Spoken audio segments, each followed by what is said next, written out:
Dr. Elena Vasquez pressed her palm against the cold metal surface of the Kepler station's xenoarchaeology lab, watching the morning shift change through the reinforced viewport. Earth hung like a blue marble in the distance, a reminder of how far humanity had traveled in just 3 centuries since first contact. Yet today, everything she thought she knew about that journey was about to change. The message had arrived through encrypted channels at 0347 station time, its origin traced to a Zephyrian research facility on the outer rim of the Andromeda Trade Zone. The Zephyrians, with their crystalline exoskeletons and collective memory networks, rarely contacted human institutions directly. When they did, it usually meant something extraordinary had surfaced in their vast archaeological archives. Elena's hands trembled slightly as she activated the holographic display.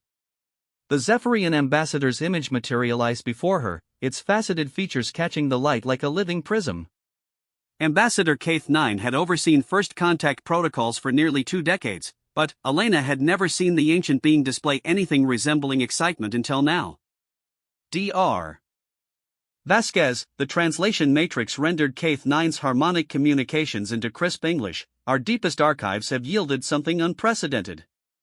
We have discovered records of your species that predate your own historical documentation by several millennia. More concerning, these records indicate the existence of human populations that appear to have been deliberately erased from your collective memory. Elena felt her breath catch. Human expansion into the galaxy had been meticulously documented since the first colony ships left Earth in 2387. Every settlement, every failed expedition, every triumph and tragedy was recorded in the colonial archives. The idea that entire populations could exist beyond those records seemed impossible. I'm transmitting the preliminary data now, Keith 9 continued. What you're about to see will challenge fundamental assumptions about human origins and dispersal patterns. We believe this discovery may explain certain anomalies in human genetic diversity that your own scientists have noted but never been able to account for. The hologram flickered and transformed into a complex data matrix. Elena's training kicked in automatically as she began parsing the information. Genetic markers, stellar coordinates, temporal indices stretching back over 8,000 years. Her eyes widened as the implications became clear. The record spoke of human settlements in star systems that wouldn't be reached by official colony ships for another century. More disturbing were the notations describing memory purges and bloodline relocations carried out by an organization identified only as the Preservation Protocol. Elena's comlink shined. Dr. James Chen, her research partner and the station's leading expert in human genetic archaeology, appeared on the small screen. His usually composed demeanor showed cracks of barely contained excitement. Elena, you need to see this. The data the Zephyrians sent includes genetic profiles that match disappeared bloodlines from Earth's historical record. Entire family lineages that simply vanished from documentation between 2156 and 2298. We always assumed they died out naturally, but these records suggest they were relocated. Relocated where? That's the thing. According to this data, they were scattered across multiple star systems, placed in isolation colonies, and their memories of Earth were systematically suppressed. Elena, we're talking about possibly millions of humans who have been living in artificial exile for generations, completely unaware of their true origins. Elena closed her eyes, trying to process the magnitude of what they were discussing. The colonial archives spoke of humanity's bold expansion into the stars, driven by overpopulation, resource scarcity, and an indomitable pioneering spirit. But these Zephyrian records painted a different picture entirely, one of systematic manipulation and hidden agendas that span centuries. There's more, Chen continued. The genetic markers show something we've never seen before. These isolated populations have developed enhanced traits. Improved disease resistance, extended lifespans, increased cognitive capacity. It's like someone was conducting a massive selective breeding program. A chill ran down Elena's spine. James, assemble the full research team. We need to verify this data independently before we even consider the implications. 6 hours later, the xenoarchaeology lab had been transformed into a crisis center. Dr. Sarah Kim from the Genetic Heritage Project worked alongside Commander Marcus Webb from Colonial Defense Intelligence. Dr. Yuki Tanaka, the station's premier xenolinguist, had been pulled away from her study of Alterian poetry to help decipher the more complex Zephyrian data structures. The preliminary analysis confirmed their worst fears. The Zephyrian archives contained detailed records of human populations that had been systematically removed from Earth and resettled on distant worlds. More troubling were the records indicating that this process had been orchestrated not by human authorities, but by an unknown organization with access to technology far beyond anything in the colonial archives. Dr. Kim looked up from her workstation, her face pale. The genetic diversity patterns are unmistakable. These populations were selected based on specific bloodline markers. Ancient family lines with genetic heritage tracing back to pre-industrial civilizations. It's as if someone was preserving the oldest human genetic templates while allowing the general population to continue evolving normally. Commander Webb leaned forward, his military bearing evident even in the academic setting. Dr. Kim, are you suggesting that someone has been manipulating human evolution for centuries? Who would have that kind of capability? And why? That's what we need to find out, Elena interjected.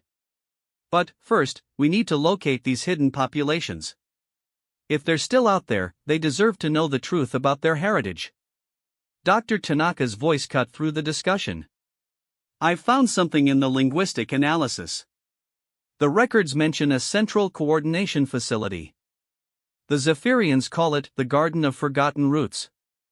According to their archives, it's located in a system designated as Kepler 442. That's only 18 light-years from here. Elena felt her pulse quicken. Kepler 442 was within range of their fastest survey ships. More importantly, it had never appeared on any human star charts despite being well within the explored regions of local space. If such a facility existed, it would represent the greatest cover-up in human history. Commander Webb, Elena turned to the intelligence officer, I need you to contact Fleet Command. We need a full scientific expedition to Kepler 442, and we need it classified at the highest levels until we understand what we're dealing with. Webb nodded grimly. Dr. Vasquez, I should inform you that certain aspects of this discovery align with intelligence anomalies we've been tracking for years. Population inconsistencies, unexplained genetic variations in certain colonial bloodlines, and reports of advanced human settlements and systems that should be uninhabited. We've always assumed these were data errors or pirate activities, but this puts everything in a new light. Over the following days, as more data flowed in from the Zephyrian archives, the picture became increasingly disturbing. The records described a carefully orchestrated program spanning over 3 millennia. Ancient human bloodlines had been identified, catalogued, and gradually removed from the general population. Entire families had been relocated to distant worlds, their memories altered, their connections to Earth severed. But the most shocking revelation came when Dr. Kim completed her analysis of the genetic markers. The bloodlines that had been preserved weren't random samples of human diversity. They represented the genetic heritage of humanity's greatest historical figures, philosophers, inventors, leaders, and visionaries whose contributions had shaped civilization. It's like someone was creating a backup copy of human potential, Kim explained during a late-night briefing. These aren't just random genetic samples. These bloodlines carry the inherited traits of humanity's most exceptional individuals. Einstein's curiosity, Lincoln's moral courage, Leonardo's creativity, the genetic foundations that made these people extraordinary appear to have been preserved in these hidden populations. Elena stared at the data cascading across her screen. Generation after generation of humanity's finest genetic heritage, living in isolation on distant worlds, completely unaware of their true legacy. The implications were staggering.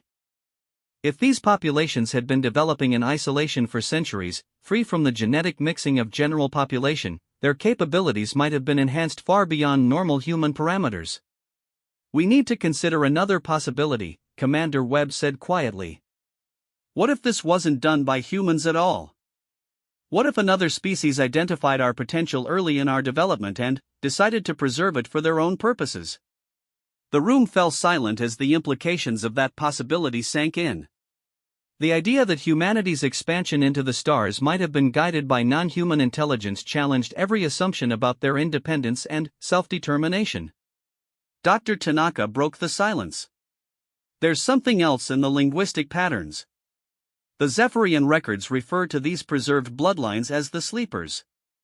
According to their archives, these populations have been kept in a state of artificial stasis, not physically, but culturally and technologically.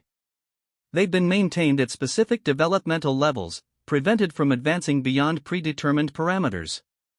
Elena felt a growing sense of urgency.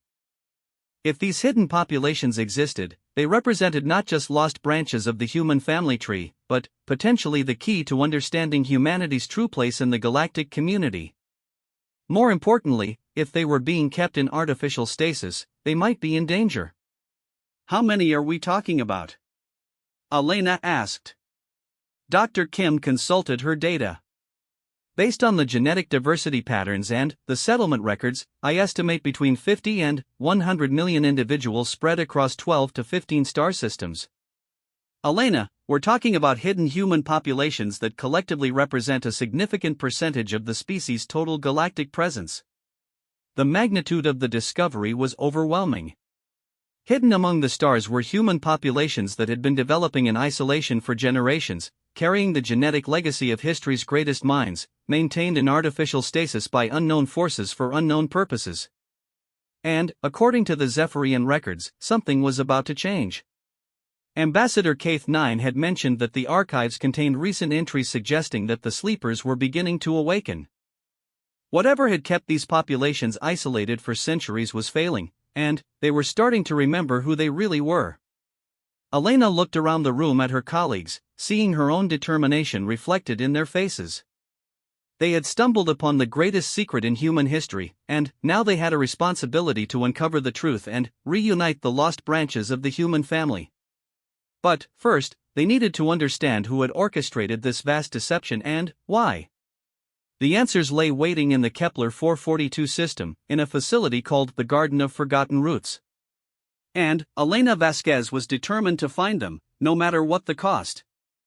As she prepared the final mission briefings, Elena couldn't shake the feeling that they were about to discover something that would fundamentally change humanity's understanding of itself. The man who destroys his weak self can never be destroyed by others, an ancient proverb whispered in her memory. Perhaps it was time for humanity to destroy its illusions of isolation and claim its true heritage among the stars. The lost bloodlines were calling, and, finally, someone was listening. The UES Meridian dropped out of hyperspace at the edge of the Kepler 442 system with a barely perceptible shudder that rippled through Elena's bones. 3 weeks had passed since the discovery of the Zephyrian archives, and now she stood on the bridge of humanity's most advanced research vessel, staring at a star system that shouldn't exist in any human records. Captain Sarah Chen, no relation to Dr. James Chen despite the shared surname, maintained the calm demeanor that had made her legendary among the colonial fleet. Her dark eyes swept the tactical displays as her crew worked to understand what they were seeing. Dr. Vasquez, she said without turning from the main viewer, you need to see this. Elena moved to stand beside the captain, her breath catching as the long-range sensors painted a picture of the impossible. The Kepler 442 system contained not the barren rocky worlds described in the preliminary stellar surveys, but a thriving network of inhabited planets, space stations, and massive orbital structures that defied easy classification. How many people are we looking at? Elena asked. Lieutenant Commander Torres, the ship's tactical officer, consulted his readings. Population estimates are difficult from this range, but preliminary scans suggest anywhere from 80 to 100 million human life signs distributed across 7 planets and approximately 40 space-based habitats. Dr. James Chen joined them at the viewing station, his portable data analyzer connected directly to the ship's sensor array. Elena, the genetic resonance patterns are unmistakable. These are the lost bloodlines. And they're not just surviving, they're thriving. Through the viewer, Elena could see the graceful curves of cities that seemed to grow organically from planetary surfaces, space elevators that stretched like silver threads between worlds and orbiting stations, and ships of designs she had never seen before moving through the system with purpose and precision. Captain, Elena said quietly, we need to establish contact. Agreed, but, carefully, Captain Chen replied. We don't know what we're walking into. These populations have been isolated for generations. Our arrival might be seen as a threat. Dr. Yuki Tanaka, who had been monitoring communication frequencies since their arrival, suddenly straightened at her station. Captain, I'm receiving a transmission. It's on a frequency that shouldn't exist according to our communication protocols, but the language, it's definitely human. Multiple dialects, actually. Some I recognize as historical variants that died out on Earth centuries ago. Put it through, Captain Chen ordered. The bridge speakers crackled to life, and a voice that carried authority and warmth in equal measure filled the space around them.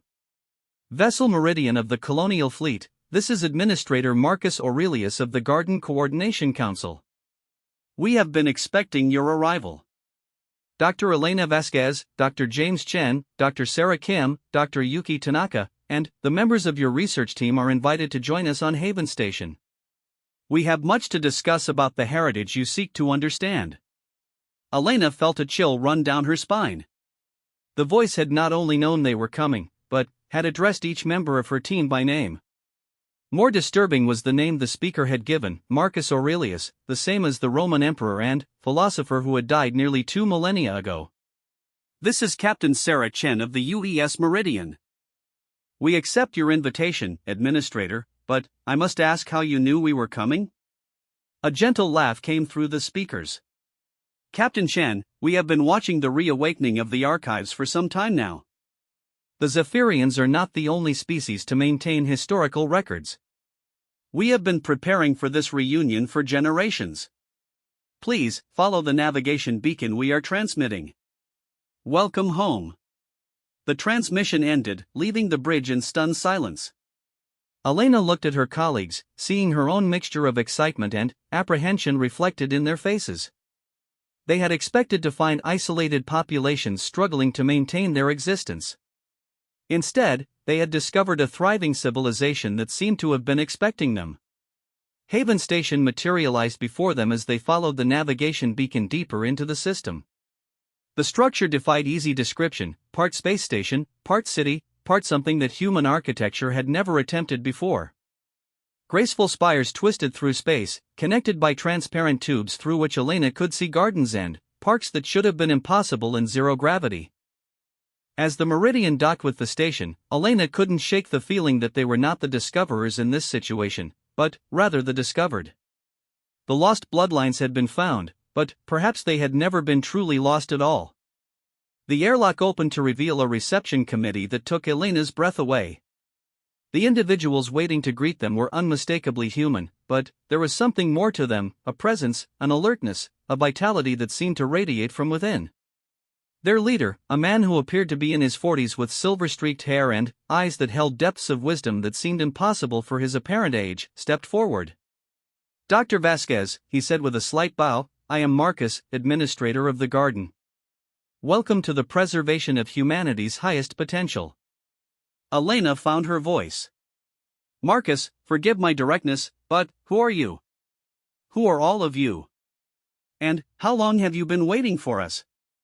Marcus smiled, and Elena saw in that expression a warmth that reminded her of her grandfather, combined with an intelligence that seemed to pierce through surface questions to deeper truths. We are the children of those who chose to preserve rather than forget, Dr. Vasquez. Our ancestors were brought here not as prisoners, but as guardians of human potential. As for how long we have been waiting, in one sense, we have been waiting for 3,000 years. In another sense, we have been preparing for this moment since yesterday. Dr. Chen stepped forward, his scientific curiosity overwhelming his caution. Marcus, our analysis suggests your populations carry specific genetic markers associated with history's greatest minds. Can you explain that? Of course, Marcus replied. Please, follow me. Understanding requires context, and context requires seeing the garden itself. They were led through corridors that seemed to pulse with life, past windows that offered views of the most beautiful space-based gardens Elena had ever imagined. Children played in parks where gravity seemed to flow in gentle spirals, allowing them to run up walls and across ceilings as easily as across floors. Adults worked in laboratories where the equipment was unlike anything in the colonial fleet's inventory, yet clearly far more advanced. The preservation protocol, Marcus explained as they walked, was established in Earth's early space age by a coalition of the most far-sighted individuals of that time. They recognized that humanity's rapid expansion into space would necessarily involve genetic drift, cultural homogenization, and the gradual loss of the traits that had driven human achievement throughout history. He paused at a viewing window that offered a panoramic view of the system's central world. Cities covered its surface in patterns that seemed to follow natural law rather than urban planning, connected by transportation networks that moved people and goods in ways that defied Elena's understanding of physics. The protocol identified bloodlines that carried genetic markers associated with exceptional human achievement, not just intelligence, but creativity, moral courage, empathy, and the drive to transcend limitations. These bloodlines were offered a choice: remain in the general population and watch their unique contributions gradually dilute over generations, or join the preservation.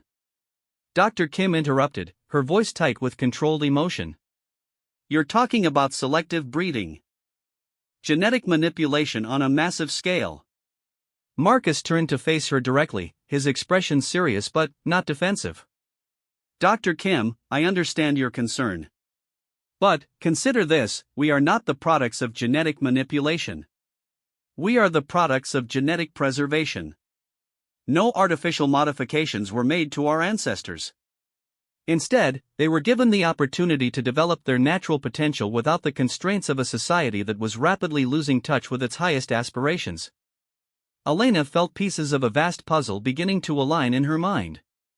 The memory suppression. The isolation. You're saying it was voluntary? For our ancestors, yes. They chose to leave behind the earth they knew to preserve something they believed was more important than their individual comfort. The memory suppression was necessary to allow each generation to develop naturally, without the burden of knowing they were part of an experiment in human potential. Dr. Tanaka had been quietly observing the other inhabitants they encountered in the corridors. Marcus, how long do your people live? Some of the individuals I've seen appear to be much older than their physical appearance would suggest. Marcus smiled again. When the human body and mind are allowed to develop without the stress, pollution, and artificial constraints of rapid industrialization, natural lifespan extends considerably. Many of our elders have lived for over 2 centuries.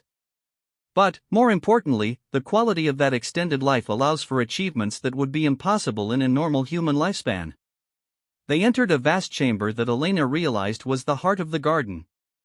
Holographic displays showed the locations of settlements throughout the system, but, more than that, they showed connections, streams of data, communication, and what appeared to be shared consciousness that linked every community in a web of cooperative intelligence.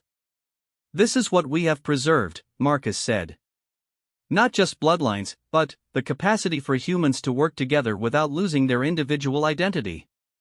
To achieve without destroying. To grow without consuming. The traits that made your ancestors great, but freed from the limitations that held them back. Commander Webb, who had remained silent throughout the tour, finally spoke. Marcus, this is all fascinating, but I have to ask the difficult question. What happens now? You've preserved these bloodlines for 3,000 years. The rest of humanity has continued to evolve and expand throughout the galaxy. Are we looking at a reunification, or something else entirely? Marcus was quiet for a long moment, his gaze traveling across the displays that showed the thriving communities throughout the system. When he spoke, his voice carried a weight that seemed to come from the accumulated wisdom of generations. Commander Webb, that is the question we have been preparing to answer for centuries. The preservation protocol was never intended to be permanent. We were always meant to reunite with humanity when the time was right. The question is whether humanity is ready to accept what we have become, and whether we can share what we have learned without disrupting the natural development of the rest of our species. Elena felt the full implications of the situation settling around her like a vast weight. They weren't just looking at lost populations, they were looking at humanity's next evolutionary step, preserved and nurtured in isolation while the rest of the species continued along a different path. The reunion they had imagined as a simple matter of re-establishing contact was actually a moment that would determine the future direction of human civilization. "There's something else you need to understand," Marcus continued. "We are not the only preserved bloodlines. The garden is just one of several preservation sites. Throughout human space, in systems that appear empty on your charts, other communities like ours have been developing. The awakening you detected in the Zephyrian archives is happening everywhere simultaneously. After 3 millennia of patient development, the sleepers are indeed awakening." Dr. Chen's face paled as the full scope of what they were dealing with became clear. "How many preserved communities are we talking about?" 17 major sites, each focusing on different aspects of human potential.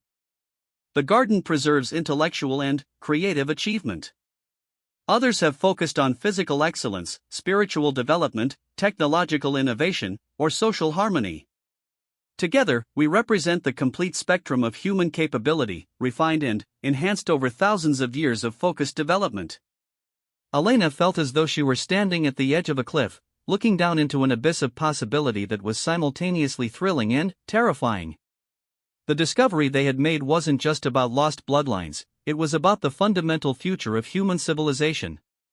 The preserved populations weren't just survivors, they were humanity's hidden potential, finally, ready to reveal itself to the galaxy. But the question that haunted her was one that Marcus had not yet answered. What did the preserved intend to do with the capability they had spent 3 millennia developing? Were they preparing to guide humanity toward a higher form of existence, or were they something else entirely, a replacement for the species they had been preserved from? As she watched the displays showing the interconnected communities of the garden, Elena realized that the answer to that question would determine not just the future of the lost bloodlines, but the destiny of humanity itself among the stars. Elena stood in the council chamber of the garden, surrounded by representatives of the preserved bloodlines from across 17 star systems. Each individual radiated the same vital presence she had first noticed in Marcus, but she was beginning to understand that this vitality was not just physical, it was the manifestation of human potential that had been carefully cultivated for 3 millennia. The woman seated directly across from her introduced herself as Dr. Marie Curie Shaw, descendant of the great scientist's preserved bloodline and current director of advanced sciences for the Preservation Collective. Her eyes held depths of knowledge that seemed impossible for someone who appeared to be barely 30 years old. "Dr. Vasquez," she said in a voice that carried both warmth and authority, "we understand the shock our existence has caused your research team. We also understand the questions you must be asking about our intentions. Allow us to share our story completely, and then, perhaps you can help us determine the best path forward for all of humanity." Elena nodded, feeling the weight of representing not just her research team but, potentially, the entire Colonial Federation in this moment. Around the circular chamber, holographic displays showed real-time views of the 17 preservation sites, each a marvel of human achievement that had been developing in isolation while the rest of humanity struggled with the challenges of galactic expansion. Marcus stood and gestured to the central display, which shifted to show a timeline stretching back over 3,000 years. The preservation protocol began in 2156 with a simple recognition: humanity's greatest achievements had always come from individuals who were willing to sacrifice everything for an ideal that transcended their own immediate needs. Leonardo da Vinci, Marie Curie, Albert Einstein, Martin Luther King Jr., Gandhi, Malala Yousafzai, each represented not just individual genius, but specific genetic and cultural patterns that could be preserved and cultivated. Dr. Chen leaned forward in his chair. But why the secrecy? Why not work openly with Earth's governments to preserve these bloodlines? A man who introduced himself as Dr. Nikola Tesla Vaz, clearly descended from the great inventor's lineage, answered with a sad smile. Because, Dr. Chen, Earth's governments were already demonstrating that they would use such knowledge for control rather than enhancement. The early genetic research programs were becoming tools of oppression, not liberation. The protocol founders realized that true preservation could only happen outside the existing power structures. Elena felt pieces of human history shifting in her mind as she began to understand the scope of what had been hidden from the colonial archives. "You're saying that some of humanity's greatest minds voluntarily removed themselves from Earth's development to preserve their potential for future generations?" "Not just their genetic potential," added Dr. Einstein Park, a woman whose presence seemed to bend the very space around her with focused intelligence. Their cultural and intellectual legacy. Each preservation site was designed to cultivate specific aspects of human achievement without the limitations imposed by competitive societies focused on short-term survival. The central display shifted to show detailed views of each preservation site. Elena gasped as she saw communities that had achieved technologies decades ahead of anything in the colonial fleet's arsenal, societies that had eliminated poverty and conflict without sacrificing individual freedom, and research facilities that were apparently on the verge of breakthrough discoveries that could transform human understanding of physics, consciousness, and the fundamental nature of reality itself. "This is incredible," Dr. Kim whispered. "You've achieved in isolation what the rest of humanity has been struggling toward for centuries." Marcus nodded gravely. "But, at a cost, Dr. Kim. We have preserved and enhanced human potential, but we have also isolated ourselves from the struggles that make that potential meaningful. The question we face now is whether we can rejoin humanity without either overwhelming your natural development or being corrupted by the competitive dynamics that drove us into isolation in the first place." Commander Webb spoke for the first time since entering the chamber. "Marcus, I need to ask the question that my superiors will demand an answer to. Do the preserved populations pose a threat to the Colonial Federation? You have superior technology, enhanced capabilities, and populations that have been developing for 3 millennia. Are we looking at a potential conflict?" The chamber fell silent, and Elena could feel the weight of that question settling among the preserved representatives. Finally, an elderly woman who had been introduced as Dr. Eleanor Rooseveltchen stood slowly. Despite her apparent age, she moved with a grace that suggested centuries of accumulated wisdom. "Commander Webb," she said, her voice carrying the authority of someone who had spent lifetimes studying human nature, "your question reveals the fundamental challenge we face. You ask whether we pose a threat because your experience tells you that superior capability inevitably leads to domination. But, consider this, if our goal were conquest, why would we have revealed ourselves at all? Why not simply continue developing in secret until we were completely beyond any possible resistance?" She gestured to the displays showing the various preservation sites. The answer is that conquest was never our purpose. We were preserved not to rule over humanity, but to serve it. To become the resources your species would need when it was ready to transcend the limitations that have constrained human achievement throughout history. Dr. Tanaka had been studying linguistic patterns in the preserved communications networks. "Dr. Rooseveltchen, I've been analyzing your information systems. You appear to have achieved forms of communication that allow for direct sharing of thoughts and experiences while maintaining individual identity. How is that possible?" Dr. Teslavos smiled. When human consciousness is freed from the fear-based thinking that drives competitive behavior, Dr. Tanaka, it becomes capable of connections that seem impossible under normal circumstances. We have not modified human consciousness, we have simply allowed it to develop without artificial constraints. Elena stood and walked to the central display, her mind racing as she tried to process the implications of what she was learning. The preserved hadn't just preserved bloodlines, they had preserved human potential itself, allowing it to develop along paths that the rest of humanity had never been able to explore. "Marcus," she said slowly, "what exactly are you proposing? How do you envision reunification working?" Marcus joined her at the display, which shifted to show potential integration models that had clearly been developed over years of careful planning. "Dr. Vasquez, we propose a gradual reintegration process that respects both the autonomy of existing human communities and the unique contributions we can offer. Not replacement, but enhancement. Not domination, but partnership." The display showed detailed plans for educational exchanges, technological transfers that would be carefully paced to avoid disrupting existing societies, and collaborative research programs that could benefit all of humanity. But Elena noticed something else in the projections, references to challenges that humanity would face in the coming centuries that were not yet apparent to the Colonial Federation. "There's something you're not telling us," she said. "These integration plans suggest preparation for specific future challenges." "What do you know that we don't?" Dr. Curishaw exchanged glances with her colleagues before answering. Dr. Vasquez, our isolation has not prevented us from monitoring galactic developments. We are aware of threats to human survival that your governments have not yet recognized. The preservation of human potential was not just about enhancing capability, it was about ensuring species survival. Commander Webb tensed visibly. What kind of threats?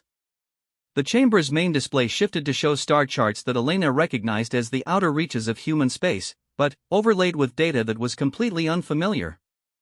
Energy patterns moving between star systems, apparently intelligent but definitely not from any known species. Massive structures being constructed in deep space using technologies that defied current human understanding of physics. The galaxy is not as empty as your surveys suggest, Marcus explained. There are ancient civilizations that have been watching human expansion with interest. Some are benevolent, like the Zephyrians who helped reveal our existence to you. Others are less so. Humanity's rapid expansion has attracted attention from species that view organic intelligence as either a threat to be eliminated or a resource to be exploited. Elena felt the blood drain from her face as the implications became clear. You're saying humanity is facing potential extinction-level threats that we're not even aware of? Not if we work together, Dr. Einstein Park said firmly. The capabilities we have developed, combined with the resilience and adaptability that the rest of humanity has maintained through its struggles, could create a species capable of not just surviving these challenges, but transcending them entirely. Dr. Chen was studying the threat assessments with growing alarm. How much time do we have? Dr. Rooseveltchen consulted data that appeared in the air before her with a gesture. Based on current development patterns, first contact with hostile intelligences will occur within the next 20 to 50 years. That may seem like adequate time for preparation, but the scale of the challenges we face requires fundamental advances in human capability that cannot be achieved through normal research and development timelines. Elena realized that everything had changed. What had begun as a discovery of lost human populations had become a revelation that humanity's survival depended on reuniting with potential it had unknowingly abandoned centuries ago. The lost bloodlines weren't just a historical curiosity, they were humanity's hope for a future that was far more dangerous than anyone had imagined. "What do you need from us?" she asked. Marcus smiled, and, in that expression, Elena saw not the satisfaction of someone whose plans were finally coming to fruition, but the relief of someone who had carried a tremendous burden for far too long. "Dr. Vasquez, we need you to help us prove that the Preserved and the Federation can work together without losing what makes each community unique. We need you to return to the Federation leadership and help them understand that this is not a takeover or a replacement, it is an invitation to become something greater than either of our populations could achieve alone." He gestured to the displays showing the thriving communities of all 17 preservation sites. "For 3,000 years, we have been the guardians of human potential. But potential without purpose becomes stagnation. We need to rejoin the human story not as conquerors or saviors, but as family members who have been preparing for a reunion that was always meant to happen." Elena looked around the chamber at the representatives of humanity's preserved greatness, then at her own team members who had stumbled into the discovery that would reshape human civilization. The weight of the moment pressed down on her, but beneath that weight, she felt something else, the same drive that had led her to become a xenoarchaeologist in the first place, the irrepressible human need to understand, to explore, to become more than what they had been before. "Commander Webb," she said, turning to face the intelligence officer, "how long before we can establish secure communications with Federation Command?" Webb consulted his tactical display.